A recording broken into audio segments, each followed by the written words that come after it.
नमस्कार मित्रों, मेरा नाम डॉक्टर सुमित दिंडोरकर है और मैं एक एमडी होम्योपैथ हूँ।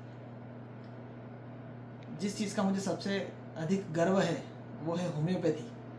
और आज 10 अप्रैल होम्योपैथी के फाउंडर, होम्योपैथी के जनक डॉक्टर सैमुअल हैनीमैन का जन्म दिवस है, जिसे विश्व होम्योपैथिक दिवस के रूप में मनाया जाता है।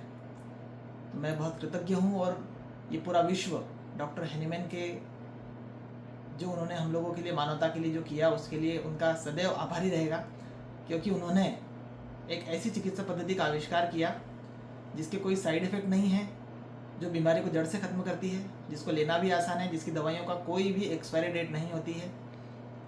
तो आज के दिन, आज का जो ये वीडियो है, ये उनको समर्पित है, डॉक्टर सैमुअल हैनीमैन सर को। डॉक्टर साहब के बारे में मैं कुछ बात बताना चाहूँगा जो शायद कई लोगों को पता नहीं है। वो स्वयं एलोपैथी के एमडी थे।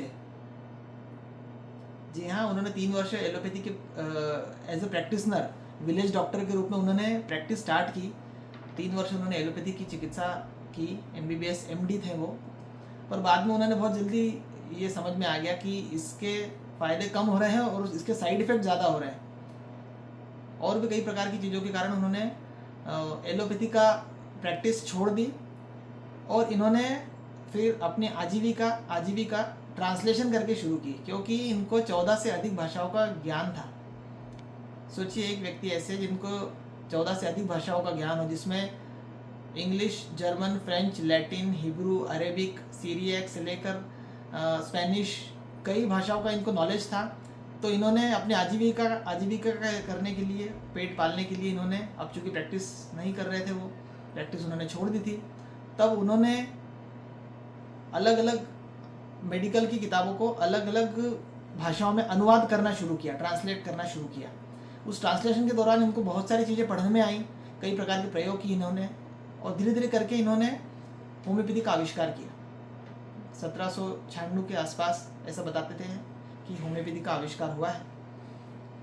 तो जो चिकित्सा पद्धति आज 200 वर्ष पुरानी हो चुकी है और आज भी चल रही है और बढ़ती जा रही है। कोविड के बाद से तो लोगों को समझ में आ गया है कि एलोपैथी के साइड इफेक्ट बहुत हो रहे हैं। रेमडेसिविर और कई घातक दवाइयों ने कई लोगों को बहुत ज़्यादा साइड इफेक्ट दिए हैं। कई अपने परिवारजनों को बिछो लोगों ने सहा है। तो लोगों को समझ में आ गया है कि एलोपैथी में साइड इफेक्ट काफ़ी हो रहे हैं कोविड के बाद से तो, और होम्योपैथी का क्रेज़ बढ़ता जा रहा है धीरे धीरे करके।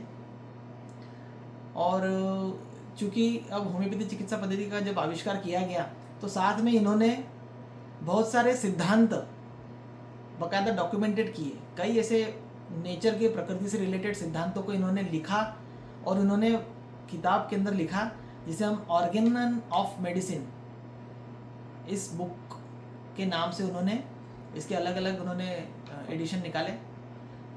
ऑर्गेन ऑफ मेडिसिन नाम का ये विषय हम लोगों को होम्योपैथी में पढ़ाया जाता है और इसमें होम्योपैथी से जुड़े सिद्धांतों के बारे में बताया जाता है।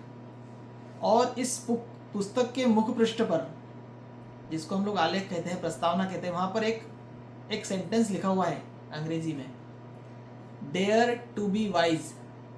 इसको ऑडेस फेयर बोलते हैं, डेयर टू बी वाइज। अब इस बात का, इस शब्द का अर्थ मैं आपको बताता हूँ। डेयर यानी कि हिम्मत करना, और वाइज यानी बुद्धिमान। आपको आपकी बुद्धिमत्ता को प्रमाणित करने के लिए बहादुर बनना पड़ेगा।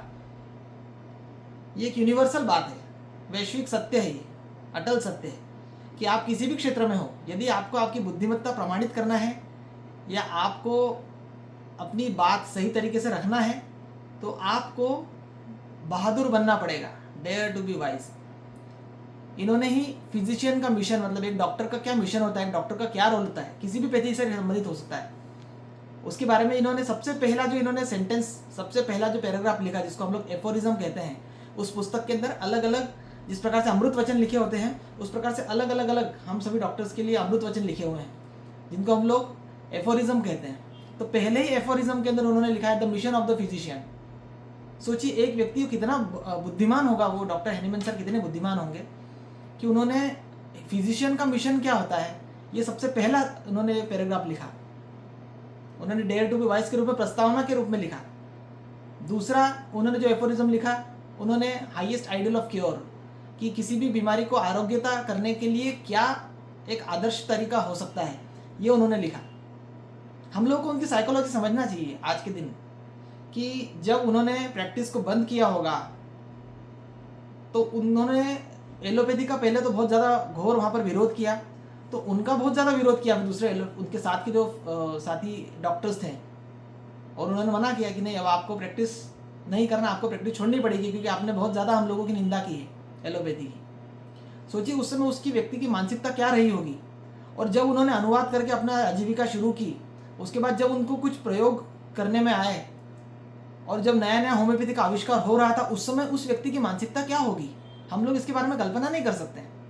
पर आज का दिन आज का दिन इसीलिए है ताकि हम सभी होम्योपैथिक डॉक्टर्स भी और हम सभी इस वीडियो को देखने वाले लोग भी, हम लोग ये सोचे कि उनकी उस समय मानसिकता क्या रही होगी उस व्यक्ति की, जो डॉक्टर बनने के बाद भी जिसने अपनी प्रैक्टिस छोड़ दी और कुछ अनजान जगहों पर अनजान अंधेरे में खोज रहा है। वो व्यक्ति ज्ञान पिपासु थे, ज्ञान की बहुत उनको अभिलाषा थी कि पहले ज्ञान लेना बहुत आवश्यक है। कहीं ना कहीं उन्होंने एलोपैथी की कमियां देखी होगी, और उन कमियों के बारे में बताना ये बहुत बड़ी अपने आप में चैलेंजिंग बात है उस समय में। आज से 200-250 साल पहले ये बोलना कि आप गलती कर रहे हैं, इसके साइड इफेक्ट हो रहे हैं, जबकि वो स्वयं विलेज डॉक्टर थे, स्वयं प्रैक्टिशनर थे, स्वयं एमडी थे। तो जबकि आजकल हम लोग जो है जरा सा भी कष्ट सहन नहीं करते हैं। थोड़ा सा भी कष्ट हो जाए तो हम लोग, अगर हम लोग होम्योपैथी की बात करें, ज़्यादा कष्ट होने लगे तो हम लोग या तो दवाइयाँ मिक्स करने लग जाते हैं जो कि होम्योपैथी के सिद्धांतों के खिलाफ है, या पेटेंट प्रैक्टिस करने लग जाते हैं, या फिर होम्योपैथी छोड़कर एलोपैथी प्रैक्टिस करने लग जाते हैं। ठीक है, मैं किसी चीज़ के बारे में नहीं बोल रहा हूँ आज के दिन, पर हम लोगों को थोड़ा सा कष्ट सहना सीखना पड़ेगा। मैं भी आ गया उसमें। मेरे लिए भी यदि मान लीजिए कोई सा पेशेंट ठीक नहीं हो रहा है तो मुझे और अधिक स्टडी की आवश्यकता है। ये एक होम्योपैथिक डॉक्टर की कमी हो सकती है, पर होम्योपैथी अपने आप में बहुत ही ज़्यादा सही विज्ञान है। इसमें आज भी कई न कई खोजें चल रही है। 5000 से ज़्यादा दवाइयाँ हैं होम्योपैथी में। विश्व में किसी भी चिकित्सा पद्धति में इतनी दवाइयाँ नहीं हैं। होम्योपैथी के अंदर कई प्रकार के किंगडम्स है। प्लांट किंगडम, जिसमें सबसे ज़्यादा दवाइयाँ प्लांट किंगडम की ही है। मिनरल किंगडम सेकंड नंबर पे आता है, जिसमें सबसे ज़्यादा दवाइयाँ मिनरल किंगडम की है। कुछ ऐसी भी दवाइयाँ हैं होम्योपैथी में जो उनके बारे में कई लोगों को पता नहीं है। जैसे चुंबक जो आता है मैग्नेट, उसके नॉर्थ पोल से भी दवाइयाँ बनाई जाती है और साउथ पोल से भी दवाइयाँ बनाई जाती है, और दोनों को साथ में रख के भी एक दवाइयाँ तैयार होती है। धूप से दवाई तैयार होती है होम्योपैथी में। चंद्रमा की रोशनी से होम्योपैथी में दवाई तैयार होती है। एक्सरे रेडिएशन से होम्योपैथी में दवाइयाँ तैयार होती है। होम्योपैथी चिकित्सा पद्धति के अंदर हम लोग इम्यूनिटी पर वर्क करते हैं, और वो इम्यूनिटी यदि आपकी अच्छी है, बीमारियों से लड़ने की क्षमता अच्छी है, तो आपका शरीर कैंसर से भी लड़ सकता है।